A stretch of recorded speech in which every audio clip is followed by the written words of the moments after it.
Saludos, gracias por estar de nuevo en sintonía con Querer es Poder. Feliz yo de estar en suelo paraguayo, gracias a Vamos por Más Producciones. Hoy voy a tener un invitado muy especial porque además yo creo que es el más joven que me ha tocado entrevistar en Paraguay. Y a mí me encanta porque tendrá la responsabilidad de representar ante mis preguntas a la juventud paraguaya. A mí me interesa saber qué piensan los jóvenes de esta nación, cómo ven el mundo, cómo se proyectan, cuáles son sus desafíos, cuáles son sus logros, victorias y celebraciones. Así que bienvenido Nicolás González, o mejor lo presento con todos sus nombres y apellidos, Nicolás de Jesús González Bordón, que tiene madre y una muy buena madre también. Bienvenido Nicolás, ¿cómo estás? Súper bien, bueno, primero que nada, muchas gracias Ismael por la presentación, realmente me siento honrado hoy. Así como vos dijiste, creo que soy el más joven paraguayo que entrevistaste hasta ahora, ¿verdad? Entonces, estoy muy feliz de estar aquí contigo. Qué bueno. Además, tienes una postura y una elegancia presidenciable. Y ya tú has llegado a ser presidente de tu asociación de estudiantes, ¿no? Así mismo, fui presidente del Centro de Estudiantes de Química de la UNA, de la Universidad Nacional de Asunción. O sea que tienes vocación de líder. Se podría decir que sí.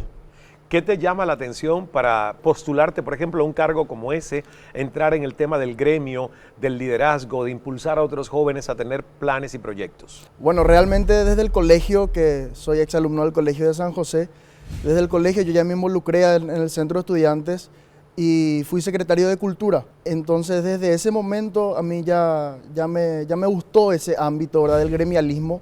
Y luego cuando ingreso en el 2017 en la Facultad de Ciencias Químicas, desde ese año, realmente los que me conocen son testigos, que desde ese año yo ya quería formar parte del Centro de Estudiantes. El estatuto no lo permitía porque hay que cursar un año para poder recién formar parte del Centro de Estudiantes. Y bueno, después de un año se crea una subsecretaría para que yo pueda estar en el Centro de Estudiantes de Química.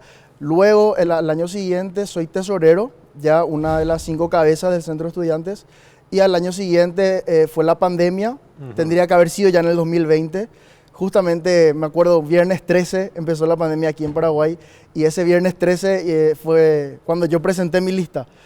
Luego se trabó, ¿verdad?, ese año, y después en el 2021 sí, en marzo asumo el 8 de mayo, que es el Día del Químico, yo asumo como presidente del Centro de Estudiantes de Química, que realmente fue un honor para mí estar en ese cargo. ¿Y hoy sigues teniendo responsabilidades? Hoy sigo, sí, así mismo, porque en agosto del año pasado también asumo como vicepresidente primero de la FEUNA. La FEUNA, Ismael, para que entiendas, es la Federación de Estudiantes de la UNA, que reúne y engloba a los 60.000 estudiantes de la Universidad Nacional de Asunción. Se conforma un nuevo centro de estudiantes de los presidentes de de las 14 unidades académicas que hay en la UNA. Y me sigue tocando estar en el cargo de vicepresidente primero. ¿Qué edad tienes tú, Nicolás? 23 años. 23 años, o sea que ya eres un líder que está en ejercicio, lidiándose con el tema de cómo hago consenso, cómo logro alianzas, cómo represento la voz de la mayoría, cómo a veces toca tomar decisiones impopulares, pero cómo las comunico. ¿Te apasiona ese desafío de liderar? Me apasiona, realmente desde chico me apasionó bastante liderar y cuando ingresé a la facultad el gremialismo de por sí me apasiona bastante también. ¿Cómo defines tú la juventud paraguaya de hoy? He leído artículos y la verdad que hay un artículo que me encantó porque dice, los psicólogos dicen que la juventud de hoy se deja llevar por el placer y que esto es lo que determina la dimensión de los logros profesionales. Hay pronta deserción escolar, falta de oportunidades. También los jóvenes dicen que obviamente son las causas más prevalecientes por la delincuencia y el mundo de las drogas también. Pero por otro lado, esa es una de las caras de la juventud paraguaya porque el artículo dice también hay muchos jóvenes con mentalidad digital fluida, colectiva, emprendedora. Tú representas a esta parte de la juventud paraguaya, gente que con flexibilidad elige el camino a seguir y se resiste a ser considerada como antes una juventud vacía. Y tú me decías fuera de micrófonos que si bien había muchos jóvenes en la universidad que no les interesa, por ejemplo, ser parte de un movimiento estudiantil, hacer política, hacer reformas, hay muchos otros que sí. ¿Cuál crees tú que es el balance entre estas dos caras de la moneda? Diferencio dos personas en la universidad. Una que solamente quiere enfocarse en lo académico, que no está mal, ¿verdad? Pero a mí me gustaría también que todos los jóvenes se puedan involucrar y se quieran sobre todo involucrar en el gremialismo también, porque es un ámbito donde realmente se aprende bastante. Y no solo se aprende a ser líder, sino que se aprende a colaborar, se aprende a diferentes maneras de compañerismo, de ayuda. Y yo creo que ese es el camino, porque así como todos dicen, y es cierto, los jóvenes son el presente y el futuro del país. Entonces, si es que realmente queremos cambiar el presente y el futuro del país, tenemos que involucrarnos en la política gremial, no estoy diciendo en la partidaria, Sí. sino que en la política gremial, así poder foguearnos nosotros y que en el día de mañana podamos ser todos unos líderes natos. ¿Qué te gusta de Paraguay? ¿Qué quieres cambiar de Paraguay como joven líder que eres de esta nación? Bueno, realmente muchísimas cosas, ¿verdad? Pero Primero dime lo que te gusta y luego lo que Ok. quisieras cambiar.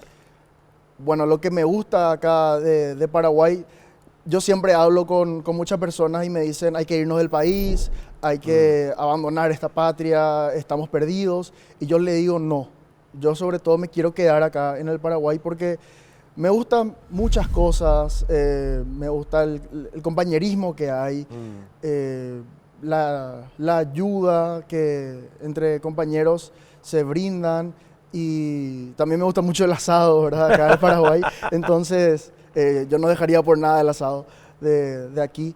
Y bueno, realmente me gusta mucho lo verde que hay acá en el Paraguay. Y bueno, respondiendo a la otra pregunta, ¿qué es lo que me gustaría cambiar? Cambiar. Sí, la educación. ¿Qué pasa con la educación? La educación es lo principal para mí. También, como te decía, hablaba yo con muchas personas y le pregunto, ¿cuál es el primer paso? ¿Qué es lo que tenemos que, cómo empezamos? Y yo creo que toda la audiencia también, yo creo que va a estar de acuerdo conmigo, que el primer paso para poder cambiar una nación o cualquier lugar es la educación. Porque unas personas ignorantes no pueden hacer un buen cambio. Unas personas ignorantes no van a tener la habilidad ni la inteligencia de poder cambiar algo y primero que nada darse cuenta de algo que está mal. Entonces yo creo que la educación es el camino que tenemos que seguir. ¿Qué crees tú que falta en la educación que se nos da? Porque yo siento que historia nos enseñan, política nos enseñan, química, geografía, física. ¿Qué falta en esa educación? Falta tocar mucho más el tema social. El tema social, sobre todo los tabús también que hay en la sociedad, se tiene que tocar mucho más la educación sexual también, Sí. se tiene que tocar mucho más la ciencia sobre todo, y también sobre todo hay que formar líderes ya desde pequeños. Sí. Yo creo que tendría que haber un apartado ahí en las escuelas, en los colegios, donde se pueda tocar cómo ser un líder, cómo poder liderar un grupo, qué se podría hacer en momentos de estrés, qué se puede hacer en momentos donde sentís que estás perdido o perdida. Claro. Entonces, Salud mental. Ustedes salud me mental. dieron como jóvenes en Paraguay Consciente, esta iniciativa de Vamos por Más Producciones. Ustedes me dieron unas preguntas que yo la verdad por tiempo, se nos fue el tiempo, no pude contestar, pero me parecieron preguntas interesantes que jóvenes paraguayos se estén haciendo sobre ansiedad, sobre cómo manejar sus miedos, sus temores, porque además hay una realidad. Muchos jóvenes no entienden sus emociones, muchos jóvenes no saben cómo lidiar con el rigor académico. Así Y ahí es. va mi pregunta, ¿cómo ustedes lidian con esa presión académica? ¿Cómo tratan la ansiedad? ¿Cómo manejan sus miedos a no ser suficientes? Que es una pregunta que muchos jóvenes tienen en sus mentes. así mismo. Bueno, yo te puedo responder desde lo personal, ¿verdad? Sí, ¿qué haces tú? Lo que yo hago es refugiarme en las personas que entienden cómo yo me estoy sintiendo, léase mis compañeros de clase, ¿verdad? Mis compañeros de estudio. Porque realmente vos podés ir junto a tus compañeros de colegio, pero hay veces donde no van a entender por lo que vos estás pasando, porque probablemente tienen otra etapa, ¿verdad? Se enfocan más en el trabajo. O sea, en la carrera que yo estoy siguiendo, que es ingeniería química, es estudio puro. Vos no tenés tiempo para trabajar. Entonces, con personas que podrían estar siguiendo otra carrera que sí les da tiempo para trabajar, capaz se enfocan más en su trabajo y no tanto le angustia el estudio, capaz sí, capaz no, ¿verdad?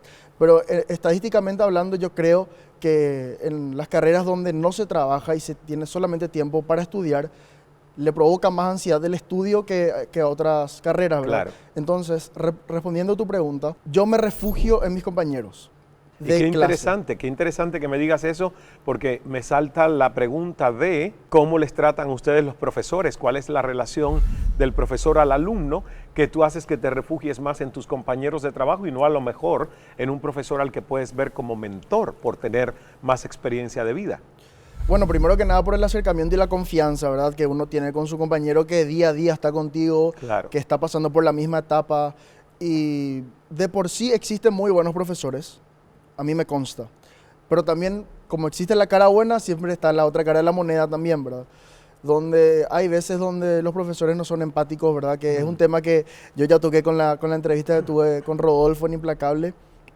Y me pareció simpático porque luego de esa entrevista, algunos profesores de mi facultad se tomaron aludidos, ¿verdad? Ah, se lo sintieron como que estabas hablando de ellos. Así mismo, entonces yo creo que sí se tomaron por aludidos. Yo realmente lo dije de forma general, ¿verdad? Todo lo que dije esa vez, que lo puedo repetir sin problema ahora. Pero cuando se tomaron por aludidos, yo dije, bueno, capaz que si se toman por aludidos, podría ser porque sienten que lo que yo digo es algo para ellos, ¿verdad? Y bueno, entonces yo creo que la confianza con los compañeros es lo que hace que vos te trates de refugiar en ellos. Sí, como te dije, hay buenos profesores que vos te podés acercar y le podés decir, ¿sabes qué, profesor o profesora, o doctor o doctora, licenciado o licenciada? Me pasa esto. ¿Cómo puedo resolver en el ámbito estudiantil, en el ámbito académico? ¿Cómo puedo resolver esto? Y bueno, te pueden dar consejos de estudiar más del libro o ve mejor el video o enfoca de otra manera tu estudio, que me consta también que yo recibí esos consejos de algunos profesores, pero también hay algunos que no te inspiran confianza. Porque no hay empatía. Exactamente. O porque quizás ustedes no sienten que el profesor baja un nivel de comunicación horizontal que Exacto. abre la puerta a que ustedes sientan confianza, rapport para contarle algo. Exacto. ¿Cómo vos te sentirías, Ismael, si le preguntas a un profesor cómo se hace esto y te responde y cómo no vas a saber? ¿Qué es lo que nos pasa? Claro. Con algunos profesores. Y ya te humilla frente a toda la clase. O trata de hacerlo, ¿verdad? Algunos seguramente sí, ¿verdad? Pero personalmente yo no me siento humillado, sino que siento realmente una vergüenza ajena, ¿verdad? Porque un profesor que no tiene empatía no tiene vocación de docente. Entonces debería dedicarse a otra cosa. Ingeniería química, algo que me toca el corazón porque me conecta con la profesión de mi padre, que ya te lo había yo comentado, Sí, me comentaste. que fue un brillante ingeniero químico azucarero de la industria de la caña de azúcar en Cuba, y que además por imitación, observación y admiración hacia eso, casi yo decido ser, al igual que tú, ingeniero químico, pero luego pudo más la vocación de comunicador. Sin embargo, amo la química, es de las ciencias, mi ciencia favorita, la química. Pero en tu caso, ¿qué te llevó a escoger ingeniería química? ¿Es algo que desde la niñez vienes cultivando y contemplando o fue una decisión de último momento? Fue una decisión de último momento. Realmente yo en el colegio seguí el ámbito de ciencias sociales porque siempre me gustó el derecho. Yo desde séptimo grado dije, bueno, yo voy a ser abogado. Luego en el colegio de San José desde el primer curso se da química. Y cuando yo empiezo a dar, me gustó y me era muy fácil, pero realmente yo me di cuenta que era bueno en eso cuando mis compañeros se acercaban y me preguntaban, ¿y cómo se hace esto? Y yo le digo, y así, y me dicen, pero no entiendo. Entonces fue simpático porque después al año siguiente hacíamos noches de estudio, le llamábamos nosotros, y yo les hacía exámenes a mis compañeros de química, ¿verdad? Y bueno, les hacía o aprobar o reprobar, entonces era simpático, ¿verdad? Porque yo como compañero les hacía exámenes a ellos, también evidentemente les ayudaba. Y luego en tercer curso dimos química orgánica. Y ahí fue real, porque primer y segundo curso, digo bien, fue química inorgánica, que me gustó bastante, ¿verdad? Todo lo que sea redox, etcétera. Pero en el tercer curso fue química orgánica y ahí realmente me enamoré yo de la química, ¿verdad? Y entonces yo nunca me voy a olvidar, la profesora Claudia Leite, no sé si por ahí está viendo, un saludo para ella, y le pregunto, profe, me gusta bastante la química. Y me dice, ¿y te gusta la física? Me repregunta ella. Y le digo, sí. Ingeniería química es tu carrera, me dijo entonces. Entonces yo me voy a investigar, ¿verdad? Y entonces ahí me doy cuenta que era mi carrera. Y hasta ahora no me arrepiento. Y creo que ya no me voy a arrepentir. ¿Cuánto te queda para graduarte? Y 2 años y medio aproximadamente. ¿Y en dónde te ves profesionalmente ejerciendo una vez que te gradúes? En una industria. ¿En cuál? ¿Tienes alguna ya en mente donde de tantas posibilidades donde un ingeniero químico puede ubicarse? ¿Ya tienes una idea? No realmente, Ismael, porque me gusta ver a mí paso a paso, ¿verdad? Okay. Yo tengo muchos proyectos de vida, sí tengo muchos proyectos a futuro, a corto, mediano y largo plazo, pero en lo que el trabajo compete, a mí no pienso todavía en eso, porque creo que me va a angustiar de más. Es cierto, y es pasito a pasito, mejor enfocarte en los estudios y ya cuando falte menos tiempo, que obviamente vas a tener que dar el salto a la vida profesional laboral, pues ahí vas viendo qué abanicos de posibilidades se abren. Exactamente. Hacemos una pausa, volvemos en un 2x3 en esta conversación con un brillante joven paraguayo que representa muy bien a ese liderazgo pujante, joven, que rompe paradigmas. Hay un tema que me fascinó que él mencionó en la conversación y es el tema de los tabúes, el tema de los prejuicios, el tema de los estigmas. Yo siempre que converso con alguien más joven me doy cuenta que se va desmoronando paulatinamente esa cantidad de dogmas y prejuicios que nosotros recibimos de generaciones anteriores. Pero yo quiero que tú me digas cuáles son los más comunes en la sociedad paraguaya y cómo lo manejan ustedes los jóvenes. Una pausa y seguimos en la conversación aquí en Querer es Poder con Nicolás González, o mejor aún, Nicolás de Jesús González Bordón. Ya volvemos.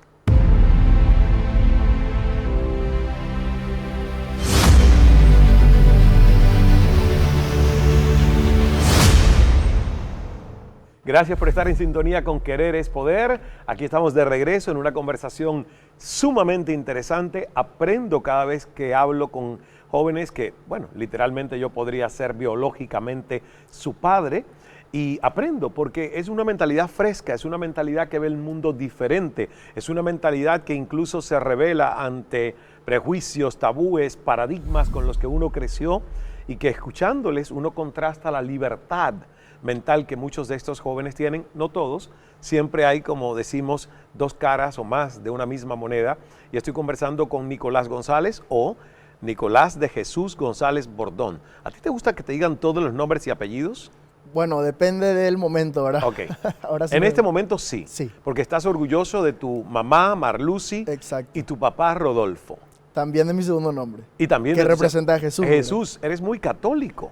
Soy católico. Bueno, me he alejado un poco de la iglesia católica, Ajá. pero sí soy muy católico. Claro, es que iglesia es una cosa y la fe que uno siente por Jesús, por el catolicismo, es otra. Exacto. ¿Cómo ven los jóvenes la espiritualidad hoy? Cuando tú hablas con tus compañeros, ¿qué porcentaje de ellos es religioso? ¿Qué porcentaje de ellos es un espíritu que sabe que hay un Dios o hay una energía divina, pero no necesariamente va a los templos? El porcentaje de las personas que van a los templos, hablando de mis amigos, amigas, es muy bajo, muy bajo. Y realmente de personas que creen en un ser superior, va bajando también. También. Yo creo que exponencialmente luego. ¿Y en qué creen? Y en el iPhone.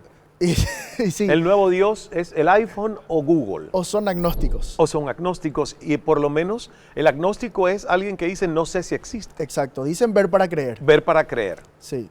¿Y tú cómo vives? ¿Ver para creer o creer para ver? Una muy buena pregunta, pero realmente yo Pero creo no me la has contestado. creer para ver. Creer para ver. Muy bien. Creer para ver, pero no solo en el Dios. Creer para ver es que aunque no exista algo que alguien me lo puede mostrar, si yo lo puedo crear y creer en mi mente, lo voy a poder desarrollar en mi realidad. Incluso va más allá de lo religioso y de Dios, el paradigma de creer para ver. Así mismo. Y bueno, realmente una persona tan apegada a la ciencia y cada vez voy adquiriendo nuevos conocimientos, voy entendiendo que tengo que tener más fe, porque a medida que me acerco a la ciencia, casi toda la ciencia, o sea, yo entiendo que la ciencia puede estar de la mano con Dios, ¿verdad? De hecho, Albert Einstein era católico, ¿verdad? Creía en Dios. Él estaba luego desarrollando una teoría para demostrar la existencia de él y murió antes de hacerlo. Y qué bueno que menciones a Albert Einstein, que me encanta, porque al ser científico, pero darse cuenta, por ejemplo, de la teoría de la incertidumbre, meterse en el mundo de la física cuántica, que a los físicos le volvió la cabeza loca, Así es. porque es una ciencia que no es exacta. Así es. Einstein, yo creo que para alguien como tú que está metido en el paradigma de la ciencia, es el perfecto ejemplo transgresor de llevarte a ese maridaje entre ciencia y espiritualidad. Exactamente. Bueno, yo de hecho le sigo a muchos físicos, ¿verdad? Pero Einstein es para mí el número uno. Y después Newton, ¿verdad? Pero para mí Einstein y Hawking están ahí, Sí. el top 3 para mí, son Sí. ellos. Newton tiene una frase que a mí me encanta y que tiene que ver con la genialidad de el beber de muchas fuentes y el trabajo en equipo, cuando dijo, llegué más alto, llegué más lejos, porque me subí en hombros de gigantes. Mira qué inteligente para alguien que tiene nombre y apellido en la historia, Isaac Claro. Newton. Pero él reconoce que el resultado de su trabajo, al igual que el tuyo como ingeniero químico o como líder de la universidad, tiene mucho que ver con el respaldo de equipo, de gente de la que uno aprende. ¿De quiénes has aprendido tú en tu todavía corta vida? De mis padres, evidentemente, yo creo que... Cuéntame qué has aprendido de tu madre y qué has aprendido de tu padre. De mi padre he aprendido la viveza que hay que tener en la vida. He aprendido, bueno, realmente el liderazgo que tengo, también copié mucho de él, ¿verdad? Y de mi madre he aprendido la bondad que hay que tener en la vida, la solidaridad. Entonces yo creo que la fusión de los dos, no digo que uno no tenga lo otro, Claro. ¿verdad? Lo que yo Pero estoy has diciendo- tomado algo de uno y Exacto, otro, claro. Exacto, es lo que yo he mamado desde chico, ¿verdad? Y yo creo que la fusión de los dos es la persona que me hizo hoy, ¿verdad? Muy bien. Y qué bonito tener de ambos padres. Ustedes Así son es. 3 hermanos, Somos 3. 2 varones y una hembra. Así mismo. ¿Y a quién tú crees que se te parece más tu personalidad de ellos dos? Entre Rodolfito y Macarena, tus hermanos. Ninguno. ¿A ninguno? No. Realmente mi carácter es pacífico, más tranquilo, más pensante, analizador, detallista, que saqué de mi madre el carácter, ¿verdad? Y los otros dos sacaron el carácter de mi padre, ¿verdad? Que es un poco más, como te dije, vivo, una persona que quiere actuar en el momento, un poco menos paciente, pero como te dije también es muy importante tener de los dos, ¿verdad? Sí. Pero en parentesco de caracteres, ninguno de mis dos hermanos. Muy bien, muy bien. Pero está bien, porque tú estás diciendo que te gusta reflexionar, Así es. que te gusta meditar, Sí. que te gusta elaborar respuestas. Y por eso me gusta escucharte también. Tabúes, prejuicios, ¿cuáles todavía existen? ¿Cuáles te parecen a ti arcaicos? Bueno, primero que nada, para mí el tabú más grande que hay en la sociedad paraguaya es el sexo, ¿verdad? ¿Cuál es el tabú sobre el sexo? Y la masturbación, por ejemplo, o puede ser también los preservativos. Te cuento, yo después, en el 2017 recién me entero que existe un dispositivo llamado DIU, ¿Y ese cuál es? el que se ponen las mujeres... Para no salir embarazadas. Así es. Y yo en el colegio no aprendí eso. Nadie te enseñó. Nadie me enseñó sobre el DIU, ¿verdad? Sobre el condón, sí, por ejemplo, ¿verdad? Sí. Pero yo creo que eso es, como te había dicho anteriormente, educación sexual tiene que haber Claro. en los colegios ya, en las escuelas, desde muy pequeños ya tienen que inculcarle eso a los chicos, ¿verdad? Yo, gracias a Dios, sí tuve esa popular charla que mis padres me dicen, bueno, sentate, te voy a explicar unas cuantas cosas, ¿verdad? Vos viniste de acá, así se procrea, etcétera, etcétera. Ahí fue donde te dijeron que te había dejado una cigüeña en la chimenea. Así mismo, así mismo. Y bueno, fue una amena charla, ¿verdad? Para mí fue un poco incómoda, pero después cuando crecí entendí que era muy necesaria esa charla. Ahora, cuando hablamos de sexo, yo siento que ese es un tabú que los jóvenes tienen mucho menos arraigado. Entonces, que tú me digas que en Paraguay todavía hay un tema con el sexo, me parece, porque en muchos países hay movimientos donde ya incluso se están utilizando. Argentina, por ejemplo, se ha utilizado ahora el tema de lo no binario, la libertad que tienen algunos jóvenes de decir, ¿sabes qué? No me identifico todavía con un rol ni de hombre ni de mujer, déjenme pensarlo. soy no binario. Acá, ¿cómo se ve eso, hablando de ese tema? Del tema que hay que hablar con la E y eso, ¿a eso te referís? Ajá. Y muy rechazado realmente, se ve muy rechazado. Por mi parte y personalmente, capaz sea un poco polémico, ¿verdad? Pero me parece que hablar con la E para mí es erróneo, ¿verdad? Y bueno, si una persona quiere identificarse de una manera, es libre de hacerlo, ¿verdad? Tenemos toda libertad de expresión y tenemos por derecho humano también la libertad. Entonces, puede identificarse de cualquier manera, siempre y cuando eso no afecte a otras personas, ¿verdad? Entonces, yo creo también que todo lo que sea extremista está mal. Ya, El extremismo es terrorista. exacto. Siempre consensuar, llegar a consensos, diálogos saludables, conversaciones de vanguardia que nos hagan a todos sentirnos parte de la sociedad y no excluidos. Pero todo lo que llega al extremo, estoy de acuerdo contigo, invita a la separación. Y donde Claro. hay separación puede haber conflicto. Claro, ya sería fanatismo también, ¿verdad? Hay algunos que sí se entiende, ¿verdad? Pero también me parece un poco extremista a veces, como hablábamos anteriormente. Y yo pienso, ¿verdad? En un partido de fútbol, por ejemplo, una persona es fanática de su club. No sé, le cobran un penal que no es, igual van a festejar, ¿verdad? No es que van a decir, paren, que ese penal no fue. Entonces, la fanaticada está mal, pero ¿en qué afecta mi opinión al partido? No va a cambiar el resultado, ¿verdad? Pero ¿qué pasa cuando se crea un movimiento y quieren cambiar una ley, quieren cambiar la Constitución Nacional, por ejemplo, siendo extremistas, siendo fanáticos? Eso afecta a toda una nación, ¿verdad? Entonces, eso para mí sí ya está mal. Son temas complejos, por eso Muy en complejo. democracia el voto, la participación de todos es lo que hace la diferencia. Por eso en algunas naciones que ya están listas se aprueban leyes más vanguardistas y en otras todavía no hay la conciencia de aprobarlas y toman muchos más años. Es interesante verte perfilar como el líder que eres hoy, Nicolás, y el líder que vas a ser mañana en muchos otros ámbitos corporativos, profesionales y quizás, y esta es mi última pregunta, el servicio público, la política. ¿Te ves en eso? No, No. definitivamente no. Política partidaria no, como te dije, la política gremial a mí me apasiona, me Ok. encanta, la política social también me encanta, pero la política partidaria, como siempre también me preguntan, ¿verdad? De hecho ya recibí ofertas, pero a todas dije que no y a todas diré que no también. Pero eres muy joven. Soy Tienes muy todavía joven. derecho de cambiar de opinión. Sí, nadie sabe qué ley para el destino, ¿verdad? Y el Exacto. futuro, pero hoy en día la respuesta es no. Pero además, ojalá que de aquí a 10 años sea un sí. Porque gente que tiene valores, gente que tiene compromiso, gente que tiene realmente la honestidad de ponerse al servicio de otros, si nosotros decimos no al servicio público y a la política por la mala fama que tiene, entonces dejamos el vacío de ese espacio a que vengan los que sí quieren aprovecharse del poder de la política a llenar esos huecos. Entonces yo siempre le digo a las personas, porque lo tuve que trabajar, mi apatía personalizada hacia la política, de decir no. A veces nos toca decir sí ante el sacrificio de servir al público.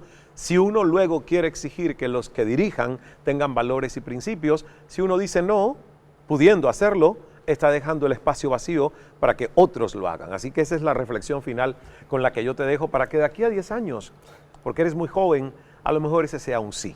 Bueno, quién sabe. Gracias, Nicolás, por estar en Querer es Poder. Éxitos. Gracias, Ismael.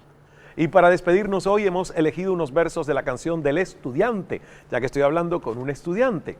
Estudiantes, alcemos la bandera que ilustraron los próceres de ayer y florezca a sus pies la primavera del amor renovado en nuestro ser. Echen a vuelo el nombre de estudiantes en bronces de romántica emoción, los que lo son, los que lo fueron antes, los que por suerte tienen de estudiantes para toda la vida el corazón.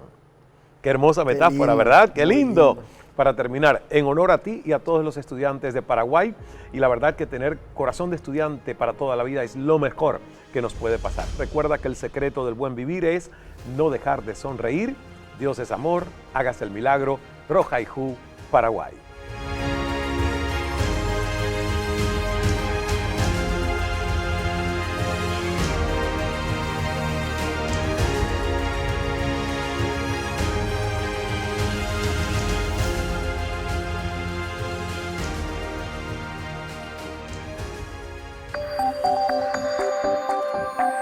Chao.